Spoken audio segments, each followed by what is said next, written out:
Jemaat ini kita doakan untuk tetap bertumbuh, tetap menjadi jemaat yang suka melayani, dan biarlah jemaat di Tanjung Pinang khususnya di Air Raja boleh menjadi berkat bagi banyak orang. Saudara, bulan Mei yang lalu saya mengalami eh, COVID. Saya nggak tahu apakah di antara saudara pernah mengalami atau mendapatkan sakit COVID. Jadi pada bulan Mei kemarin saya mendapatkan eh, penyakit COVID dan saya perlu recovery kurang lebih 1,5 bulan. Sangat lama karena setelah saya sembuh saya merasa badan saya itu masih lemah dan tidak ngapa-ngapain tapi badan rasanya kayak capek banget gitu. Jadi saya kurang lebih saya hitung 1,5 bulan baru saya baru merasakan badan saya normal kembali. Tetapi saudara, ada satu momen ketika hari itu ada 2 hari, 24 jam saya nggak bisa tidur karena kena COVID itu saya nggak bisa tidur selama 2 hari atau dua kali 24 jam tidak tidur, kepala pusing, badan demam, dan ada satu momen ketika saya ingat itu sekitar pukul jam 1 subuh ya. Pada waktu itu saya baru bisa tidur sekitar 2 jam waktu itu. Baru bisa tidur tapi jam 1 tiba-tiba saya bangun. Pada waktu itu saya merasakan sesuatu hal yang aneh. Saya berhenti bernafas waktu itu. Pada waktu itu saya kayak apa ya? Tiba-tiba nafas saya berhenti, saya langsung bangun dan dari situ saya kayak ada rasa ketakutan yang sangat luar biasa pada waktu itu. Saya melihat istri saya dan orang lain masih tidur, tapi saya tetap terjaga sampai saat itu karena eh, nafas saya Nafas saya terhengal-hengal waktu itu. Dan hanya satu pengharapan saya waktu itu. Tuhan, cepatlah datang pagi. Karena waktu itu masih gelap, saya rindu supaya pagi itu cepat datang, supaya saya bisa merasakan eh, kehidupan yang baru dan saya bisa melihat keluarga saya lagi. Karena waktu itu saya diisolasi ya, di satu kamar sendiri karena saya eh, mendapatkan COVID. Jadi ada satu pengharapan yang saya ingat pada waktu itu bahwa saya merindukan pagi hari itu datang dalam kehidupan saya. Saudara, kata pagi atau morning atau pagi hari dalam bahasa Ibrani itu adalah boker, atau bahasa Greka atau bahasa Yunaninya adalah proi atau proia, yang artinya sukacita besar setelah malam yang penuh pergumulan. Atau dalam bahasa Inggrisnya the bright joy after a night of trouble. Jadi pagi hari adalah suatu kata yang penuh dengan pengharapan. Bahwa pada pagi hari dengan kata yaitu boker dan proya ini menggambarkan bahwa pagi hari adalah sukacita yang besar setelah kita menghadapi sebuah pergumulan. Dan ada kemenangan dan juga kelepasan dari semua penderitaan yang akan kita alami. Dan itu merupakan pengharapan bagi kita semua, umat-umat Tuhan. Untuk sahabat ini saya akan membawakan khotbah yang berjudul Sukacita Besar atau The Bright Joy dari kata morning atau pagi hari, dari kata Ibrani dan juga Grekanya. Tapi sebelum melanjutkan mari kita berdoa. Bapa dalam sorga, kebutuhan terbesar kami saat ini adalah kuasa Roh Kudus-Mu untuk menuntun kami, untuk memahami sebuah pekabaran dari Tuhan, untuk boleh mengangkat kehidupan kami untuk lebih dekat dengan Engkau. Sembunyikan hamba-Mu di belakang salib-Mu, dan biarlah Engkau yang ditinggikan atas pekabaran ini. Di dalam nama Tuhan Yesus Kristus kami berdoa. Amin.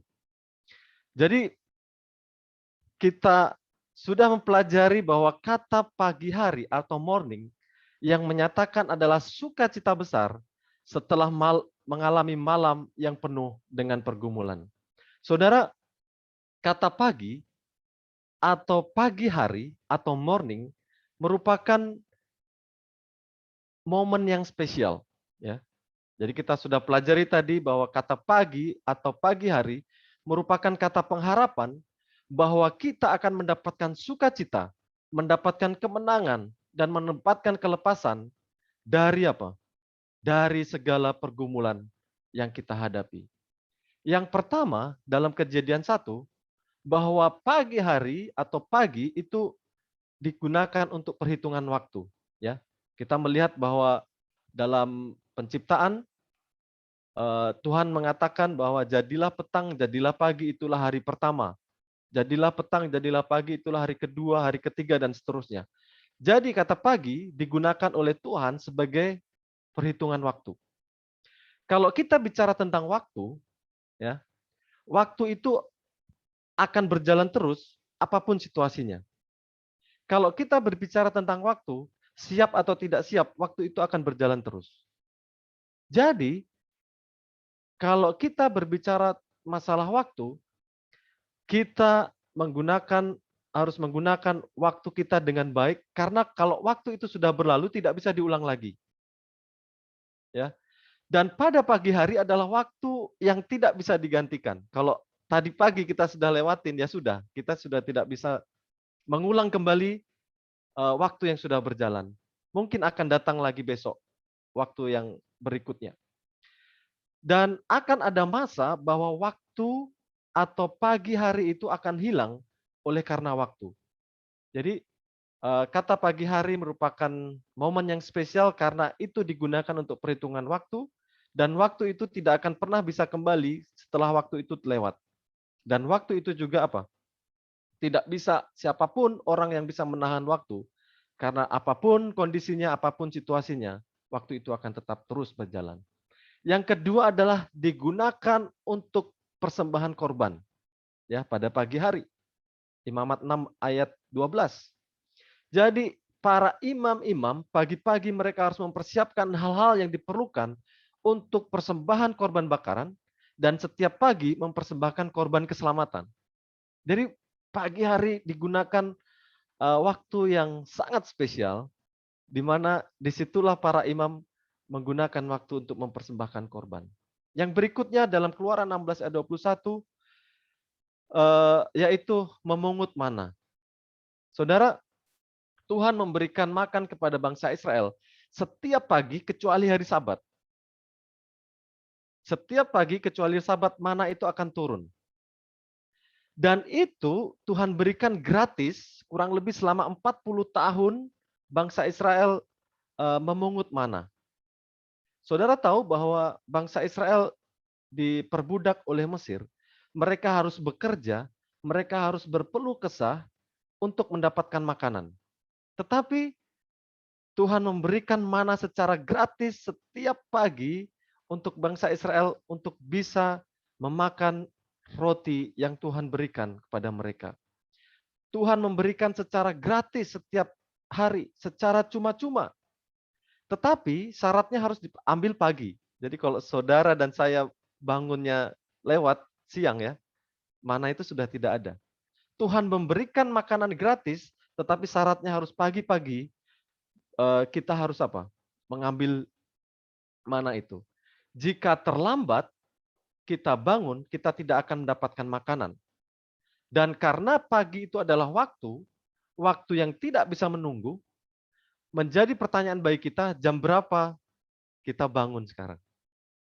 Apakah kita gunakan waktu kita pagi hari untuk membaca firman Tuhan, untuk mendapatkan mana surgawi dalam kehidupan kita? Di pagi hari adalah cara kita untuk mencari berkat. Jadi mana itu kalau sudah matahari terbit, dia akan hilang. Artinya pagi-pagi benar adalah waktu kita untuk apa? Untuk mendapatkan roti rohani dari Tuhan. Yang berikutnya, teladan yang Yesus berikan dalam Markus 1 ayat 31 dikatakan bahwa Yesus berdoa pada pagi-pagi benar. Yesus pagi-pagi benar memberikan teladan bagi kita untuk menjadikan kebiasaan bagi kita untuk berdoa kepada Allah kita setiap pagi.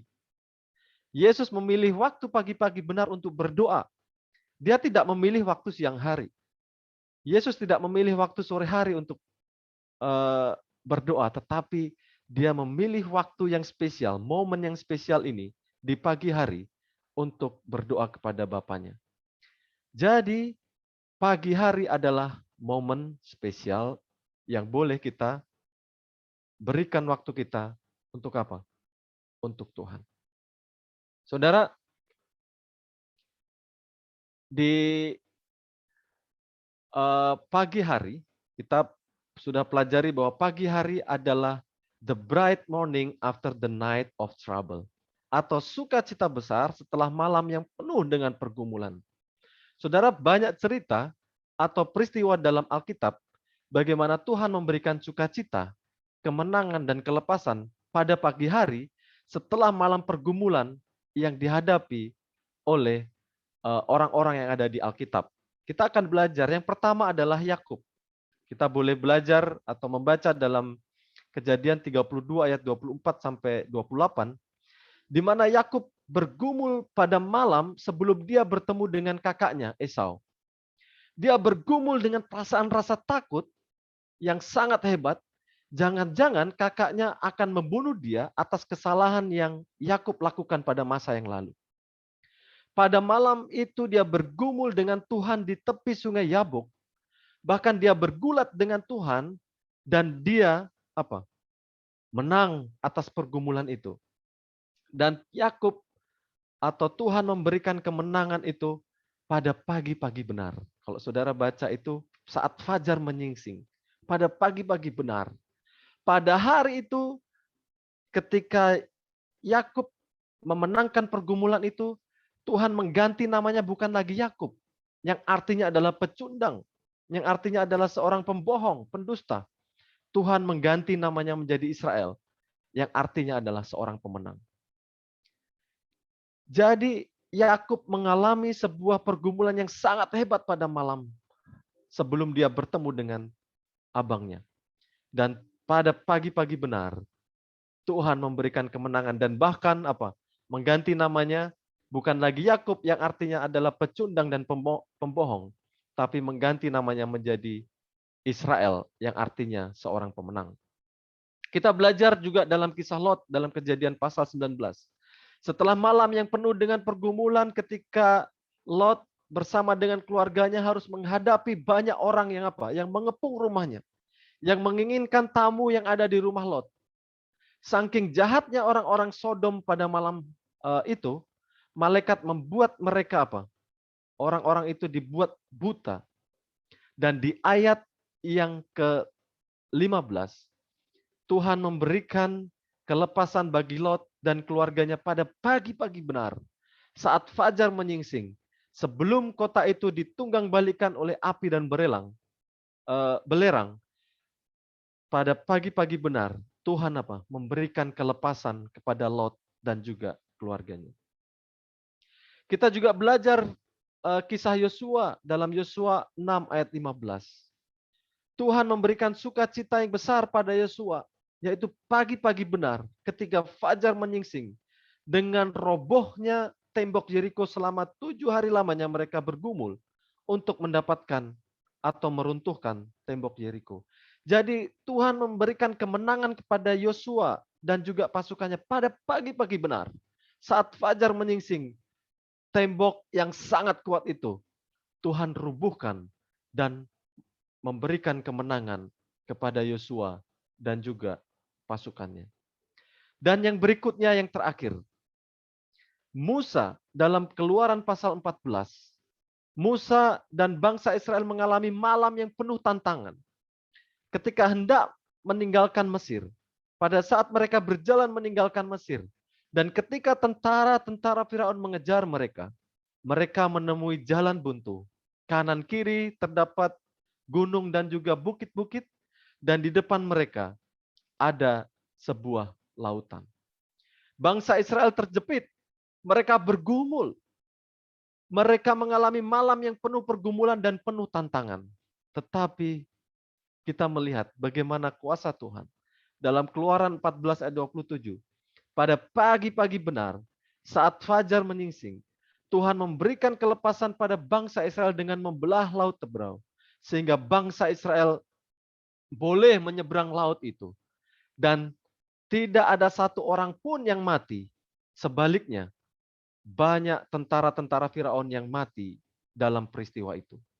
Saudara, ketika kita melihat cerita dari Yakub, Lot, Yosua, dan Musa, pada pagi-pagi benar Tuhan memberikan kemenangan kepada Yakub setelah pergumulan yang hebat.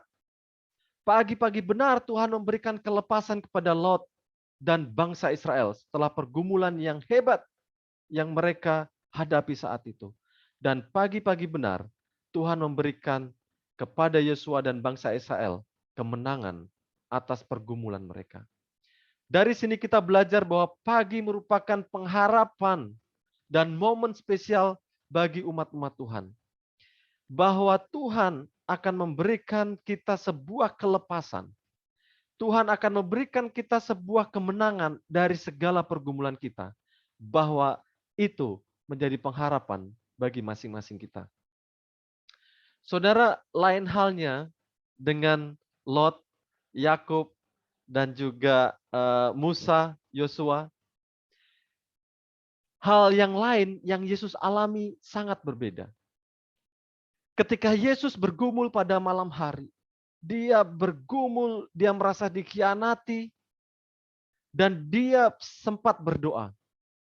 Tuhan, kalau boleh, lalukanlah cawan ini. Yesus bergumul. Yesus mengalami sebuah penderitaan. Kalau Yakub, Lot, Yosua, dan Musa mengalami sukacita, kelepasan dan kemenangan setelah malam pergumulan mereka, Yesus justru diadili dan mengalami penderitaan pada pagi-pagi benar. Yesus tidak mengalami sukacita yang besar setelah malam yang penuh dengan pergumulan, tetapi dia mengalami penderitaan yang besar setelah apa? Setelah mengalami malam pergumulan yang hebat. Jadi kalau Lot, Yakub, Yosua, dan Musa yang menyatakan bahwa sukacita besar setelah malam yang penuh dengan pergumulan, kalau Yesus justru sebaliknya. Dia mengalami penderitaan yang besar setelah malam yang penuh dengan pergumulan. Saudara, dalam Markus 15 ayat 1 dikatakan, pagi-pagi benar, ini pagi-pagi ya, waktu yang momen spesial, waktu yang kita gunakan untuk mencari berkat Tuhan. Pagi-pagi benar, imam-imam kepala bersama tua-tua dan ahli-ahli Taurat dan seluruh mahkamah agama sudah bulat mufakatnya. Mereka membelenggu Yesus, lalu membawanya dan menyerahkannya kepada Pilatus. Saudara, pagi-pagi benar. Setelah malam pergumulan yang sangat hebat yang Yesus alami, justru pagi-pagi benar ada sebuah mufakat yang dilakukan oleh imam-imam dan ahli-ahli Taurat. Mufakat apa yang sudah mereka lakukan? Jawabannya adalah di dalam Matius 27 ayat 1. Dikatakan, ketika hari mulai siang, semua imam kepala dan tua-tua bangsa Yahudi berkumpul dan mengambil keputusan untuk membunuh Yesus. Wow. Saudara, pagi hari, waktu yang spesial, momen yang sangat spesial, yang seharusnya digunakan untuk mencari berkat Tuhan. Imam-imam dan ahli-ahli Taurat, orang-orang yang punya reputasi yang baik di masyarakat, justru mereka gunakan untuk membuat satu mufakat yang jahat, yaitu untuk apa? Untuk membunuh Yesus. Dan di Yohanes 18 ayat 28 dikatakan mereka membawa Yesus dari Kayafas ke gedung pengadilan. Ketika itu hari masih pagi. Saudara bayangkan, pagi-pagi mereka sudah membawa Yesus kepada sebuah pengadilan. Dan ini sangat jarang dilakukan pada waktu itu. Karena sebuah mufakat yang sangat jahat. Mereka lakukan itu pagi-pagi benar. Membawa apa? Membawa Yesus ke pengadilan. Mereka sendiri tidak masuk ke gedung pengadilan itu supaya jangan menajiskan diri. Sebab mereka hendak memakan Paskah. Jadi ini momen mau Paskah, mereka gunakan hal ini untuk apa? Untuk mengadili Yesus pada pagi hari ini. Dan mereka tidak masuk ke dalam gedung pengadilan itu supaya apa? Mereka tidak menajiskan diri. Tetapi apa yang Yesus bilang? Di dalam Markus 7 ayat 20 sampai 23, Katanya lagi, apa yang keluar dari seseorang itulah yang menajiskan. Jadi mereka merasa diri mereka takut menajiskan diri, tetapi justru mereka sebenarnya sedang mempraktekkan apa yang mereka sebut itu najis. Karena dikatakan bahwa apa yang keluar dari seseorang itulah yang najis. Sebab dari hati orang timbul segala pikiran jahat, percabulan, pencurian, pembunuhan. Dan ini yang mereka lakukan. Pembunuhan, perzinahan, keserakahan, kejahatan, kelicikan, hawa nafsu, iri hati, hujat, kesombongan, kebebalan. Semua hal-hal jahat itu timbul dari dalam dan menajiskan orang. Mereka tidak masuk ke dalam gedung pengadilan karena mereka takut najis. Tapi sebenarnya mereka melakukan hal-hal yang sangat najis. Dan semua yang mereka lakukan itu adalah apa? Perbuatan yang najis. Dan saudara, bukan Yesus karena mereka lakukan ini karena mereka apa? Melihat Yesus banyak disukai orang. Mereka iri kepada Yesus karena Yesus lebih populer dari mereka. Mereka lebih eh, tidak menyukai Yesus karena banyak orang lebih suka dengan mengikuti Yesus. Dan mereka untuk menunjukkan rasa mufakat yang mereka lakukan untuk membunuh Yesus ini, mereka membuat tuduhan palsu. Kalau saudara baca dalam Lukas pasal 23, ada 4 hal yang mereka lakukan untuk menuduh Yesus.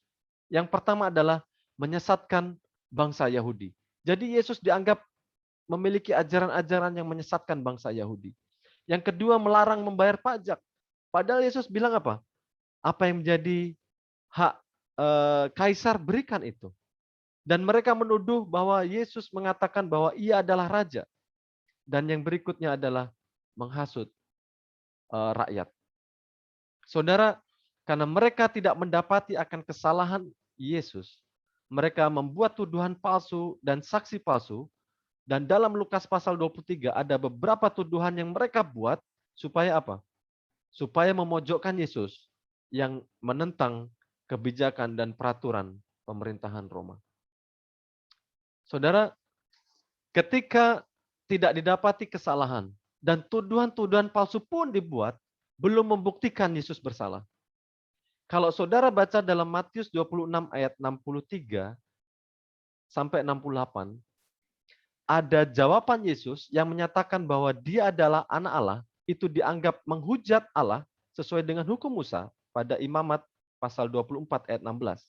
Dan hukumannya itu adalah harus dihukum mati. Ya. Ketika pada ayat ke-63, Kayafas bertanya, "Apakah engkau anak Allah?" Dan Yesus menjawab, "Engkau telah mengatakannya." Yesus menjawab dengan sebenar-benarnya. Ketika Kayafas mempertanyakan pertanyaan ini, sebenarnya adalah pertanyaan yang menjebak. Ya, pertanyaan yang menjebak. Tetapi untuk memperoleh atau menarik simpati banyak orang yang sedang berkumpul saat itu, Kayafas imam besar itu mengoyakkan jubahnya di ayat yang ke-65. Saudara, nanti kita akan lihat bahwa setelah kejadian inilah, disitulah Yesus mulai diludahi, Yesus mulai dipukul dan menderita sampai mati di kayu salib. Tetapi saudara, ketika di ayat yang ke-65, ketika Kayafas mengoyakkan jubahnya, sebenarnya kalau menurut hukum Musa, di Imamat pasal yang ke-10 ayat 6 dikatakan, bahwa seorang imam tidak boleh merobek atau mengoyakkan pakaiannya. Supaya apa? Tidak mati, dan hukumannya adalah mati. Jadi, sebenarnya yang layak dihukum mati adalah Kayafas, bukan Yesus. Karena Yesus ketika ditanya apakah engkau anak Allah, Yesus mengatakan yang sebenarnya bahwa dia memang benar dia adalah anak Allah. Dan ketika Kayafas mengoyakkan pakaiannya untuk menarik simpati banyak orang, sebenarnya menurut hukum Musa, Kayafaslah yang seharusnya dihukum mati. Saudara, dari kejadian ini Kayafaslah yang seharusnya layak dihukum mati. Karena dia telah mengoyakkan jubah, dialah yang melanggar peraturan Musa. Gantinya mengoyakkan hati yang melambangkan pertobatan. Kayafas mengoyakkan jubahnya karena keangkuhan yang tidak mau dituntun oleh kuasa Roh Kudus. Sejak kejadian itu, sejak kejadian Kayafas merobek jubahnya, di ayat 66 sampai ayat 68, disitulah Yesus mulai diludahi, Yesus mulai dipukul dan menderita sampai di kayu salib. Saudara, Yesus mengalami sebuah penderitaan yang sangat besar. Penderitaan yang sangat besar setelah malam yang penuh dengan pergumulan. Tetapi Yesus mendapatkan sukacita besar di pagi-pagi hari.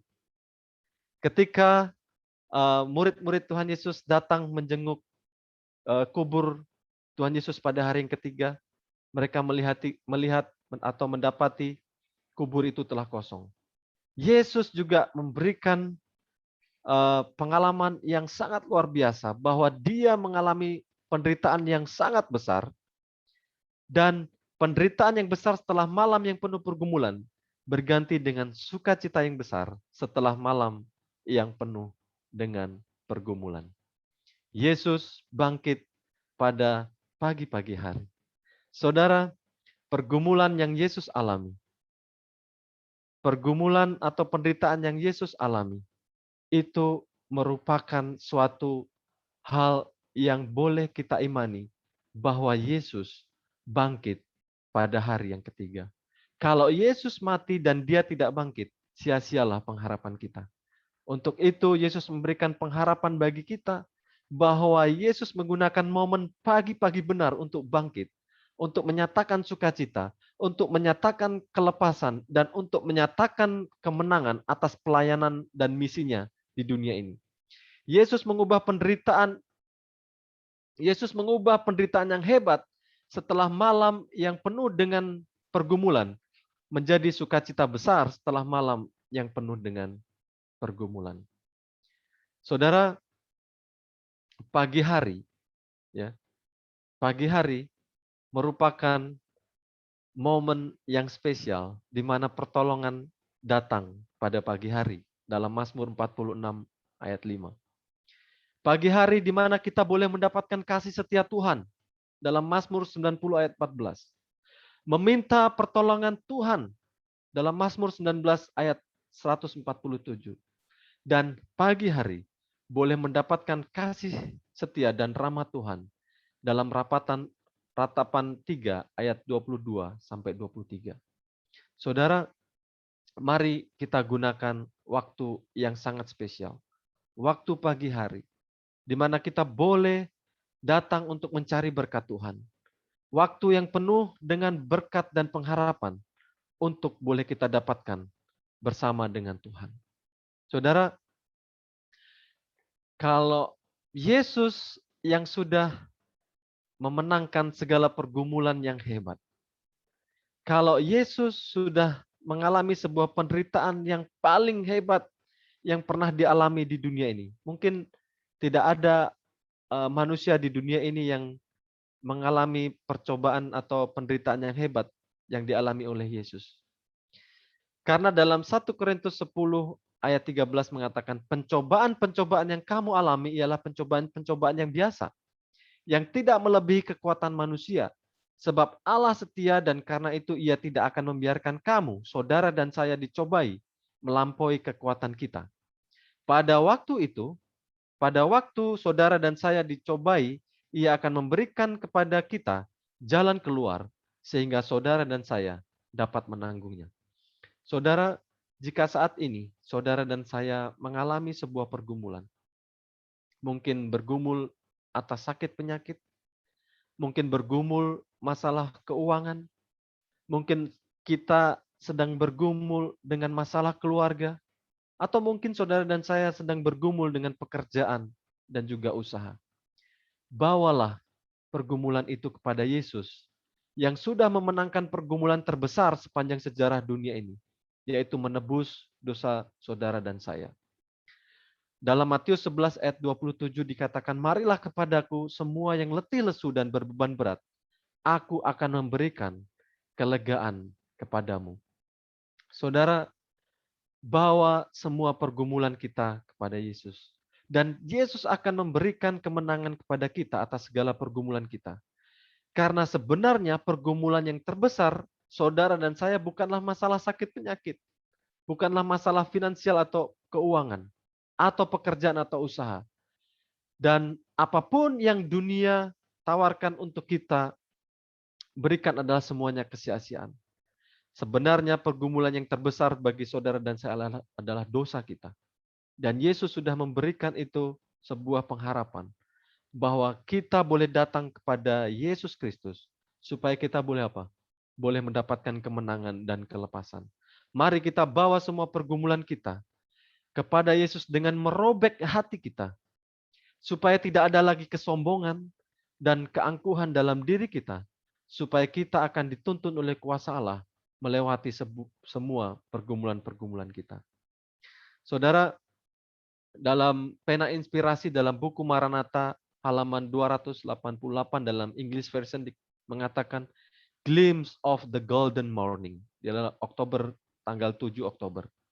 Bahwa Yesus akan datang pada pagi hari yang penuh dengan cahaya keemasan. Cahaya keemasan di mana Yesus akan menjemput umat-umatnya, saudara dan saya, yang merupakan hari yang penuh dengan pengharapan. Makanya tidak jarang bagi kita sering mengatakan kepada orang-orang yang sudah beristirahat dalam kematian, mengatakan, sampai jumpa pada pagi yang cerah. Disitulah pengharapan bagi kita. Pagi yang penuh dengan cahaya keemasan yang membawa kepada kita sebuah pengharapan. Saudara, saya suka untuk membacakan untuk lirik lagu I'll Meet You in the Morning. I'll meet you in the morning. Liriknya seperti ini. I'll meet you in the morning by the bright riverside. Aku akan berjumpa dengan engkau di pagi hari di tepi sungai yang bersinar terang. When all sorrow has drifted away. Ketika semua kesedihan atau pergumulan telah hanyut. I'll standing at the portals when the gates open wide. Aku akan berdiri di pintu gerbang yang sementara terbuka lebar. At the close of life, long, dreary day. Pada penutupan hidup yang penuh dengan kesuraman dan pergumulan. Saudara, saya sungguh senang dengan lirik ini dan bahkan saya merinding ketika membaca lirik ini. Lirik ini memberikan kita pengharapan. Biarlah kita boleh tetap setia kepada Tuhan. Jangan sampai pergumulan-pergumulan dan permasalahan hidup kita mengalihkan fokus kita untuk bertemu dengan Tuhan kita Yesus Kristus. Akan ada satu waktu di mana tidak ada lagi pergumulan dan penderitaan. Dan tidak akan lagi air mata. Dan kita akan menemukan sukacita dalam hidup kita selama-lamanya. Tidak ada malam di sana yang mengartikan pergumulan, tidak ada air mata, tidak ada keluh kesah, dan tidak ada lagi penderitaan dalam kehidupan kita. Doa saya dan untuk kita semua, supaya kita boleh hidup setia dan selalu bergantung kepada Allah pencipta kita, supaya kita boleh bertemu nanti di tepi laut kaca. Kita bisa bertemu dengan orang-orang yang kita kasihi, suami kita, istri kita, orang tua kita, anak-anak kita, sahabat-sahabat kita, di pagi yang cerah dengan cahaya keemasan di tepi laut kaca. Dan biarlah kita boleh menghidupkan kehidupan kita untuk selalu bergantung pada Tuhan. Kiranya berkat Tuhan menjadi bagian kita, dan Tuhan memberkati, tapi saya undang kita untuk berdoa. Terima kasih Tuhan untuk firman Tuhan mengingatkan kembali kepada kami bahwa Engkau memberikan kami pengharapan dan sukacita di dalam setiap pergumulan kehidupan kami. Kami mengalami pergumulan oleh karena dosa kami. Kami mengalami penderitaan oleh dosa. Untuk itu Tuhan, Engkau sudah memberikan pengharapan bagi kami bahwa penderitaan dan pergumulan yang kami alami tidak akan lama. Dan semuanya itu tidak akan melebihi dari kapasitas kami. Engkaulah sumber kekuatan kami. Biarlah Engkau yang akan memberkati kami, memampukan kami untuk tetap setia dan bertahan di dalam setiap pergumulan dan permasalahan kehidupan kami. Karena pengharapan itu sungguh ada, dan pengharapan itu sudah Engkau nyatakan di dalam teladan Yesus Kristus. Inilah doa dan pengharapan kami. Di dalam nama Tuhan Yesus Kristus kami berdoa. Amin.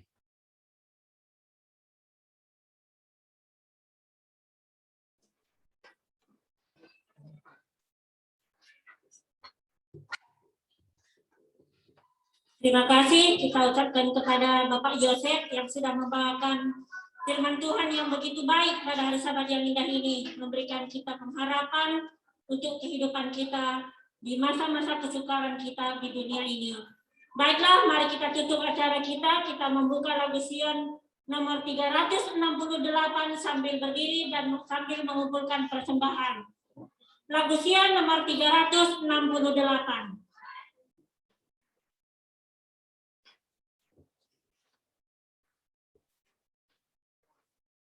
Di negeri yang cemerlang.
Baik, mari kita tunduk kepala dan kita berdoa. Bapa dalam sorga, kami rindu untuk memasuki negeri yang cemerlang, di mana tidak ada lagi air mata, tidak ada lagi penderitaan dan pergumulan. kami akan mengalami sukacita selama-lamanya, sukacita yang kekal daripada Tuhan. Kami rindu Tuhan, biarlah umat-umat Tuhan, kami semua, boleh dijemput ketika Yesus datang yang kedua kali. Kami boleh mendapatkan kemenangan dan sukacita dalam Tuhan. Bapa dalam surga, hamba-Mu berdoa. Kiranya Engkau akan memberkati gembala jemaat, tua-tua jemaat, air raja, dan juga seluruh jemaat Tuhan. Biarlah Tuhan Kau akan berkati jemaat ini untuk menjadi jemaat yang takut akan Tuhan. Menjadikan jemaat ini untuk menjadi jemaat yang suka melayani. Dan biarlah Engkau akan pakai seluruh anggota jemaat untuk menjadi perpanjangan Tuhan di dalam mengabarkan pekabaran Injil-Mu. Bapa dalam surga, Engkau berkati dalam segala kebutuhan dan keperluan daripada jemaat ini. Di dalam pembangunan, di dalam pelayanan, di dalam penginjilan. Biarlah Engkau akan sediakan apa yang menjadi kebutuhan dan keperluan sesuai dengan kasih dan kemurahan-Mu.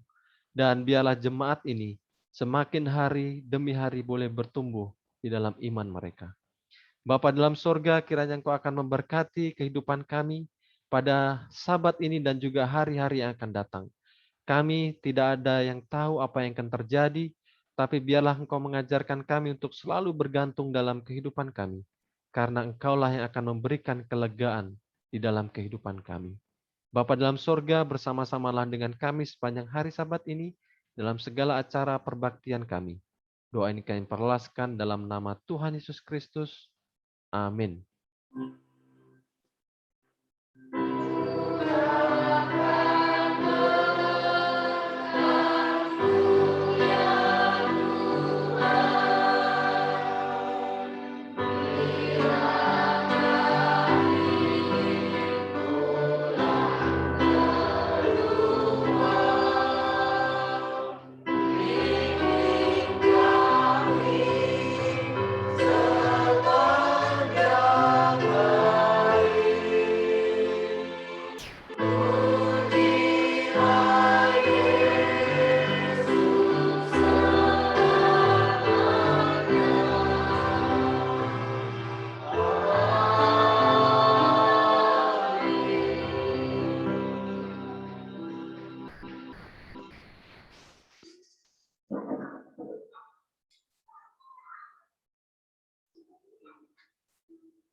Baiklah, selamat hari Sabat buat kita semuanya.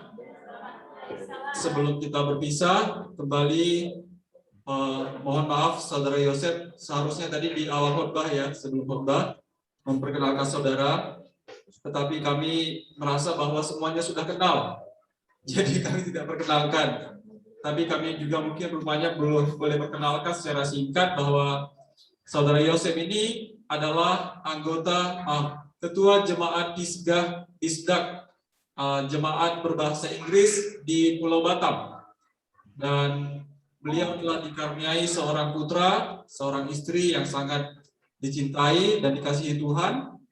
Dan pada saat beberapa kali juga kita pernah bergabung dulu untuk mengadakan ibadah online. Jadi terima kasih kepada Saudara Yosef secara pribadi dan secara jemaat. Kami sangat senang, kami sangat diberkati dengan firman yang dibagikan dan memotivasi kami semua. Ini bukan kali pertama, mudah-mudahan akan ada kali lain kita boleh bersama-sama berbakti dan dilayani oleh Saudara Yosef. Walaupun beliau jurusan ekonomi, tapi hatinya sudah hati teologi. Di tengah-tengah kesibukan, walaupun banyak perusahaan yang dipegang, usaha yang dijalankan, tetapi beliau sangat aktif dalam penginjilan dan banyak KPA yang sudah membawa banyak jiwa kepada Tuhan. Biarlah juga kami di Air Raja, mungkin 13 tahun yang lalu, 14 tahun yang lalu, kami masih punya foto-fotonya saudara ya. Waktu itu kebaktian di mana? Di Trikora, masih ingat ya?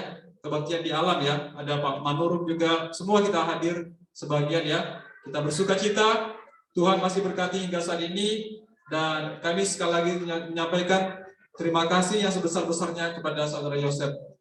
Ada sebuah pantun sebelum nanti kita tutup. Pergi ke apotek membawa resep.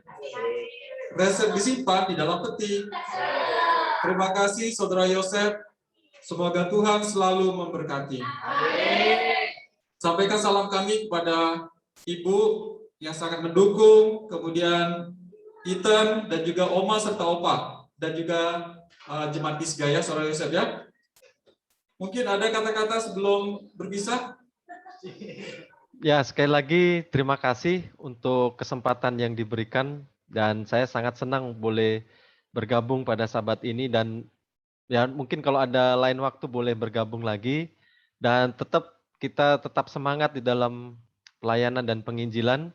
Kita tetap terus, saya juga sering minta advice dari Bang David untuk pelayanan-pelayanan, dan biarlah kita terus semangat dalam pelayanan karena itulah yang Tuhan amanatkan bagi kita. Dan salam juga dari Jemaat Pisgah kepada Jemaat Air Raja, karena waktu mungkin lain kali kita boleh combine juga untuk ini, karena kami masih online, karena di Batam masih tinggi ya kasusnya, jadi kita ibadahnya masih online via Zoom. Jadi terima kasih untuk kesempatan, dan salam juga untuk yang lain yang saya melihat senior-senior. Saya bersuka cita karena masih tetap setia dalam Tuhan, dan jemaat juga boleh bertumbuh dalam Tuhan. Terima kasih. Terima kasih Saudara Yosef. Setia sampai pagi yang cerah, Bapak Ibu ya.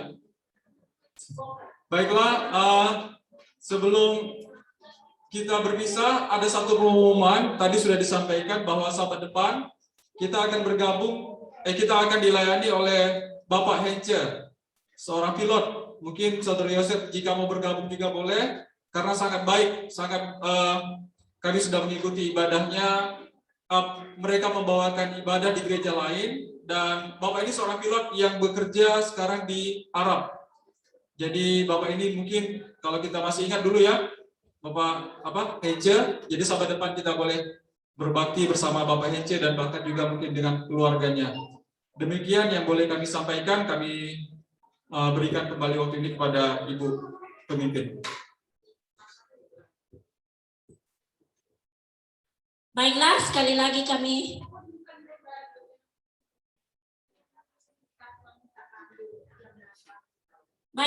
kita sekali lagi mengucapkan terima kasih kepada Bapak Yosef sudah membawakan firman yang begitu baik pada hari Sabat ini, dan sampai di sini acara ibadah kita. Mungkin kita masuk jam 1 ya. Di pengumumannya jam berapa ya? Nah, jam 1 ya. Jam 1 kita boleh berkumpul. Ini masih jam 11. Mungkin kita kalau mau makan siang masih sempat pulang. Kemudian jam 1 kita sudah hadir kembali di gereja ini. Ini saja pengumuman yang saya sampaikan. Dress code-nya warna oranye ya. Kalau nggak ada dress oranye pun nggak apa-apa. Yang mirip-mirip dengan oranye pun nggak apa-apa lah. Nah, itu besok dipakai gotong royong. Jadi mungkin ada dress yang lain yang warna keoren-orenan pun boleh. Kalau tak ada pun tak apa-apa lah. Yang penting jam 1 kita sudah hadir di gereja. Seluruh BWA, bukan ibu-ibu ya, BWA. Anak gadis semuanya, mak-mak, nenek-nenek, oma-oma, opung-opung baru, hadir semuanya. Itu BWA semuanya ya. Sekali lagi kami ucapkan selamat Sabat bagi kita semuanya. Selamat Sabat bagi yang di rumah. Terima kasih. Selamat Sabat, terima kasih. Izin live. Baik Pak. Terima kasih Saudara ya.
pulang dia